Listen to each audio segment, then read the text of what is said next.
Assalamualaikum warahmatullahi wabarakatuh. Perkenalkan, nama saya Lulu Samsiah, NPM 200404010027 dari Prodi Manajemen Universitas PGRI Kanjuruhan Malang. Video ini dibuat bertujuan untuk melengkapi tugas mata kuliah Pendidikan Kewarganegaraan yang diampu oleh Bapak Ludovicus Bamanswadu. Tugasnya adalah mereview ulang materi yang sudah diberikan oleh Bapak Bomans. Materi yang pertama yang akan saya review adalah tentang wawasan Nusantara.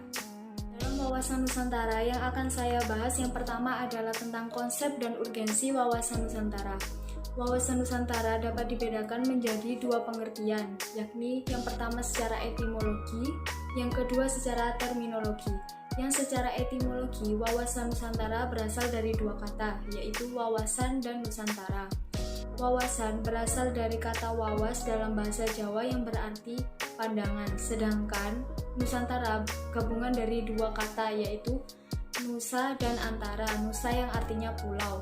Secara terminologi, wawasan Nusantara merupakan pandangan bangsa Indonesia terhadap lingkungan tempat berada, termasuk diri bangsa Indonesia itu sendiri.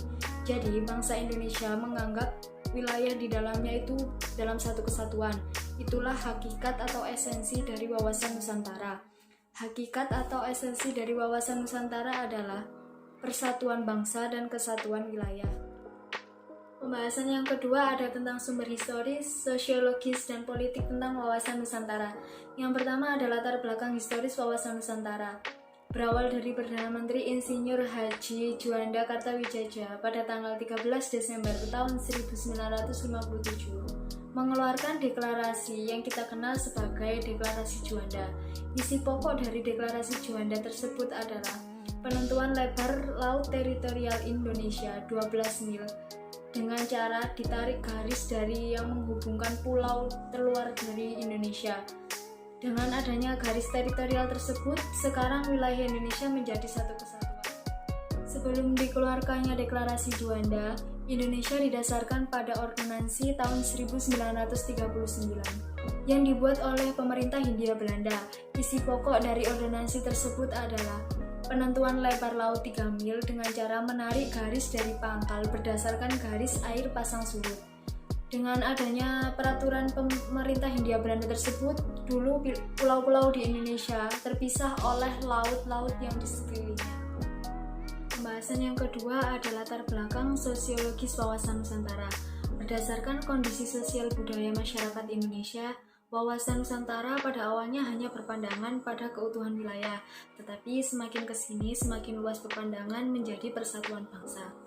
Bangsa Indonesia tidak ingin terpecah belah lagi dalam banyak bangsa.